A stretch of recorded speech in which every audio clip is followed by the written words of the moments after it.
U.S. tonight is ordering a squadron of a dozen stealth fighter jets to the Caribbean to conduct operations against drug cartels. Of course, this all comes as Venezuela sends a message to the Trump administration, too. Lucas Tomlinson is at the White House tonight for us. Good evening to you, Lucas. Good evening, Aisha. The White House has approved the deployment of 10 F-35 stealth fighter jets to Puerto Rico after a pair of Venezuelan F-16 jets buzzed an American-guided missile destroyer in the Caribbean. President Trump sent the following warning to Venezuela moments ago. If they do put us in a dangerous position, they'll be shut down. The Pentagon called the flyover of armed Venezuelan F-16s over the USS Jason Dunham highly provocative. The flyover took place 2 days after U.S. forces launched a strike on a Venezuelan drug boat in the Caribbean.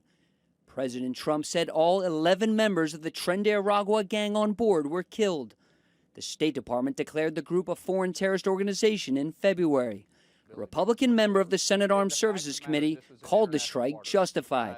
The boat had been warned to stop. They chose not to. They were clearly running drugs. We had been tracking it since it left Venezuela. Many Democrats called the strike a violation of international law. They think they can get away with this. God knows what they are going to do next. So that's what we're looking to right now, and there is reason to believe that this was not a legal action. President Trump's defense secretary says the actions are justified after 400,000 Americans died from drug overdoses during the Biden administration. A foreign terrorist organization poisoning your people with drugs coming from a drug cartel is no different than al-Qaeda. At the height of the Obama administration, the U.S. military carried out drone strikes in 7 different countries: Iraq, Syria, Afghanistan, Libya, Pakistan, Yemen, and Somalia. Over 500 in all, killing an estimated 3,500 people, including hundreds of civilians. President Trump also made it official, changing the name of the Department of Defense. We're going Department of War. This move came right after Venezuelan jets buzzed a U.S. Navy destroyer in the Caribbean. The Pentagon called it highly provocative. President Trump made it crystal clear any threat from Venezuela or cartels will be met with force. This marks the second time in American history the Department of War nomenclature has been used to describe the cabinet overseeing the U.S. military. The first time was back in 1789. Of course, it needs congressional approval, the name change. Aisha?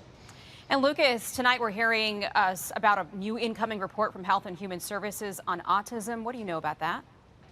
Well, Aisha, according to the Wall Street Journal, a new report from Robert F. Kennedy Jr. and HHS this new report is going to be on autism and saying that a vitamin B9 deficiency and taking the pain reliever Tylenol during pregnancy could be linked to autism. And we just received this statement from HHS. It says, quote, "We are using gold standard science to get to the bottom of America's unprecedented rise in autism rates. Until we release the final report, any claims about its contents are nothing more than speculation."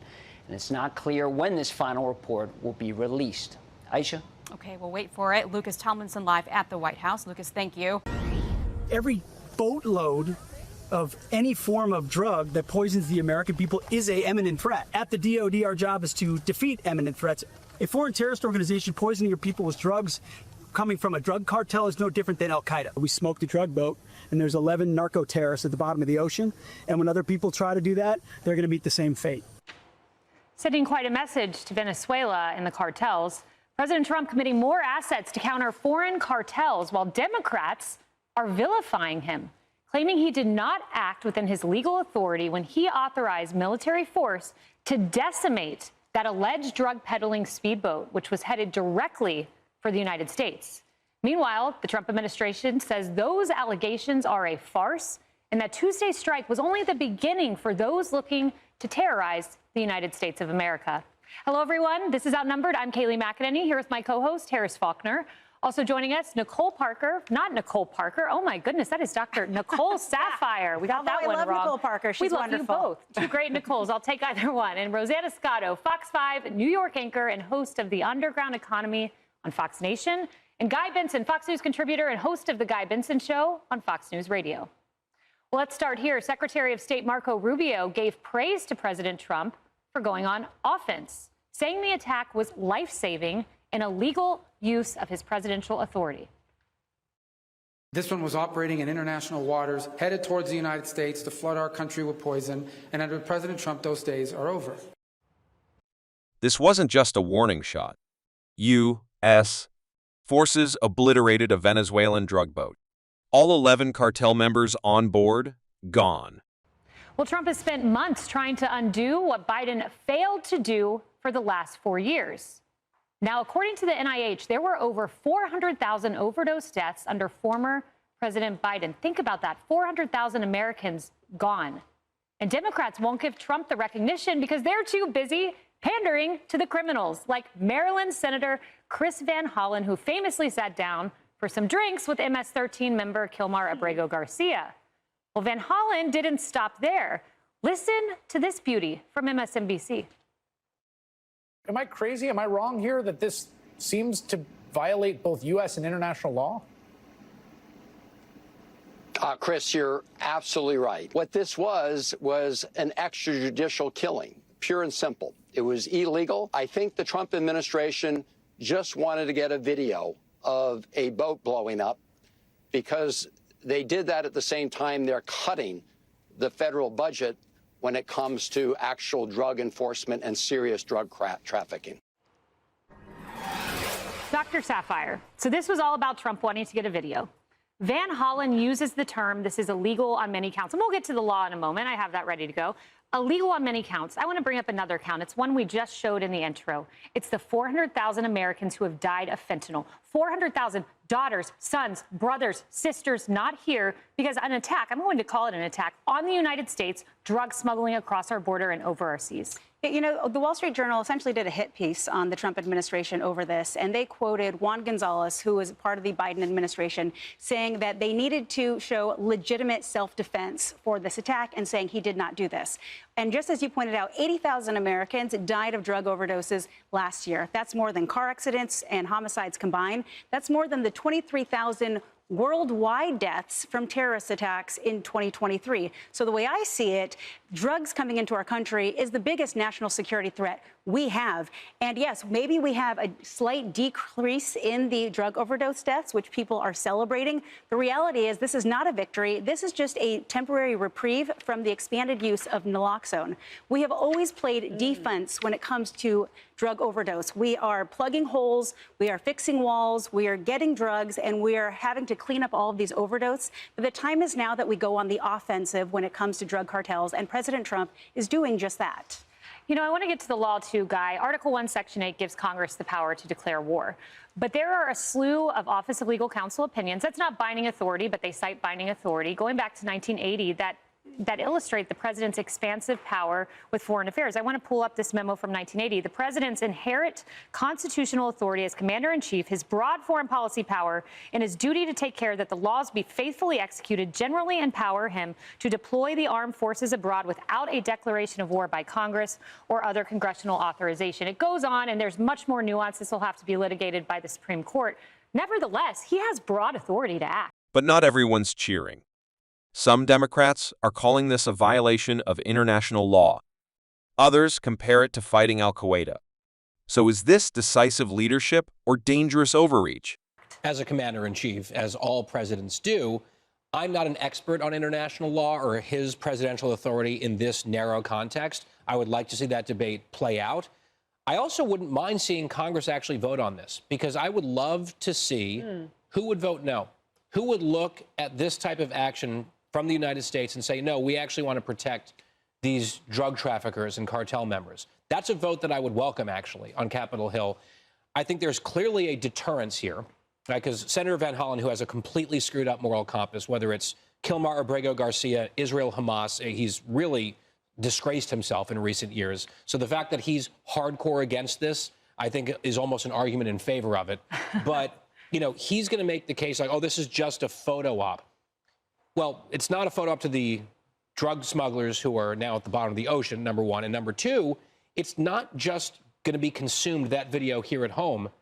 You think the cartels didn't pay attention to what they saw in that video? Might that change their conduct and their decision-making? I think that would be at least part of the calculus here that was completely dismissed in the clip that we watched. I love the idea of the vote because, Harris, I could name a few that I'm just going to surmise might vote against this. Maybe all of the senators we watched on the Hill yesterday in the RFK hearing, maybe Sanders, maybe Warren, definitely Van Hollen. We could come up with a list. Yeah, it becomes a midterm issue then, which is fascinating. Yeah.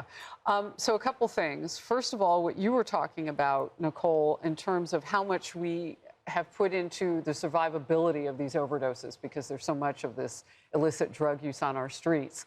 I think that's important to say. We have slowed things down at the border, but there's a tremendous amount of that product already here in the United States. We have many more lives to protect and save because of what happened under the Biden administration and for even years before that, but precipitously bad under Biden. But then you've got to figure out, well, okay, why is the president sending 10 F-fighters to the Caribbean, to Puerto Rico, to base them there for a little while? Well, because these are cartels that are just going to do what they do. They're going to figure out a new avenue in. They're already getting smarter. They already have new ways of coming in. Absolutely. And that corridor up to that part of our United States, you heard Marco Rubio, our now Secretary of State, then Senator of Florida when he was dealing with it, right? I mean, they know that when they come up through the Caribbean, Florida's going to get hit. Come on. We've got to gear up for this. I love the way that the former AG of Florida, Ashley Moody, now Senator, put it last hour. And here's the kicker. President Trump just renamed the Department of Defense back to its original title, the Department of War. The last time America used that name? 1789. She said, this president has new ideas. She begged Biden to come up with new ways. He wouldn't do it. Trump is doing it now. Rosanna Hegseth, we heard him at the beginning of this segment use the word offense. And I think it's apropos that we're doing this story on a day where the Department of Defense is going to be relabeled the Department of War. To me, it just encompasses the entire foreign policy of President Trump. Offense, offense, offense. We will go on offense to protect Americans, whether it means bombing Fordo or protecting Americans from fentanyl by going after the cartels. Kayleigh, I'm thinking, the war on drugs has been a topic for decades. Yeah. Administration after administration, millions, if not billions, has been spent on trying to get rid of drugs on our streets. And yet, it doesn't seem like we've made a dent. Now, I don't know whether this is constitutional or not. I'm not in that field to weigh in on that. But I will say it says a very strong message. And if you're going to be one of those people who's going to be a mule and take drugs in, maybe you'll think twice about your life. Maybe it's not a done deal that you're going to make it to America. Hey, listen, in New York, we have places all around the city that are safe places to shoot up. And people in those neighborhoods, they know what it's like. They're dealing with the war on drugs right in their neighborhood. Yeah. Something has to be done. A message has to be sent. Maybe this is the message. And in addition to what's going on with Pete Hegseth and President Trump, what they're saying, we also have to focus on Mexico because they're allowing the cartels to continue to grow, cut them off at the knees when it comes to their finances and also stop the supply of drugs coming across from China and other places. And I know this is a huge effort. And I know there are a lot of legal experts naysaying this, but pulling back to the Harvard constitutional law days, there is vast power to act. There is a ton of 2001 opinion making that might, in fact, give the president some authority if, in fact, these cartels are legally classified as terrorist organizations. A big if. The Supreme Court, though, they'll have a voice in this. Well, Senator Moody of Florida was saying that the designation already that the president has made has given him legal landscape, if you will, to move forward along with what you're citing. Yep, these cartels are responsible for more American deaths than any other terrorist organization. So they need to be treated as a terrorist organization. And as Pete Hegseth said, we have to go on the offense if we care at all about American lives. And the battlefield has changed when you have 400,000 Americans dying here at home by drugs shipped across. The U.S. isn't just playing defense anymore, it's on offense. Fighter jets in the Caribbean, drug boats sunk, and a new Department of War. The question is, are we on the brink of a larger conflict?